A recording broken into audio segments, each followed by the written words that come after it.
Two contenders emerging for the top job at the Federal Reserve, the current Fed Chair, Jay Powell, and Fed Governor, Lael Brainard. This morning, Steve Leisman is digging into what policy could look like with Brainard leading the U.S. Central Bank. But first, let's get over to Kayla Tausche. She's taking a look at the politics behind President Biden's upcoming choice. Kayla? Well, Becky, the power of the Fed, the number of seats available, and terms spanning multiple administrations have put the chair selection at the center of the highly charged political debate that's being compared behind the scenes to the Supreme Court. Proponents of Powell's say he's charted the economy through the pandemic, and a course change could introduce more uncertainty. A renomination would reaffirm the Fed's independence from politics, but he's a registered Republican, which progressives say is a non-starter. They largely back Governor Lael Brainard, citing her record on financial regulation, and they believe personnel is policy, and elevating Brainard would vacate one more Fed seat, allowing Democrats 3 more picks this term, allowing them to widen the Fed's mandate to include climate change and racial equity. Now, both candidates have twice gotten bipartisan support. GOP leadership has not been rallying members against Brainard, and 2 sources believe she could get between 2 and 8 GOP votes. But Democrats have not been united. Montana moderate John Tester has publicly pushed for Powell, and Senator Bernie Sanders actually voted against Brainard in 2014. Treasury Secretary Janet Yellen again over the weekend suggesting both candidates are still under consideration. President Biden personally interviewed them in recent weeks and has yet to make a decision, Becky. Wow.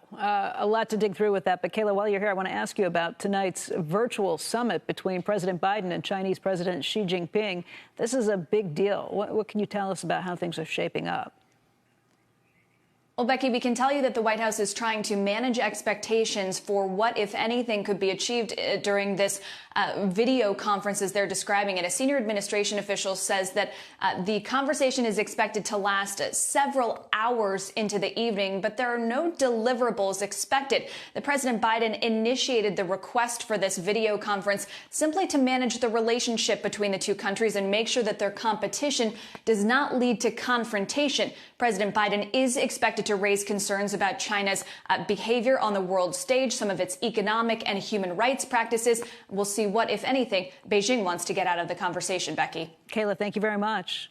Let's get back to the next Fed head and over to Steve Leisman, who has more on this. Steve joins us with what a Lael Brainard-run Fed would look like in contrast to the Fed of Jay Powell. Steve? Becky, yeah, if you're hoping for a radically different monetary policy from Lael Brainard than the one given to us by Fed Chair Powell, you have to look elsewhere. Most observers see very little daylight between the two. At best, Brainard is thought to be slightly less likely to put the monetary policy brakes on and restrain economic growth in the face of high inflation. Where there are differences, they mostly concern policy on a central bank digital currency and financial regulation. Brainard has never dissented on monetary policy issues. She has, however, dissented several times on efforts to ease some of the Dodd-Frank bank regulations. She headed the Fed's effort to revamp the Community Reinvestment Act, which ensures lending to poor communities, did so with the support of Powell. And she has generally supported a central bank digital currency. But Brainard is not from, interestingly enough, the progressive wing of the Democratic Party that appears to be championing her chairship. She's been at the board since 2014, serving with Fed chairs Yellen and Powell. Previously, she had been Undersecretary of State for International Affairs, where she traveled the world to the G7 and G20 meetings. She helped coordinate the global response to the financial crisis. Krishna Guha of Evercore ISI thinks the differences may be between Powell and Brainard on monetary policy only at the margin. He writes to me, Brainard has appeared to set a higher bar for what constitutes maximum employment.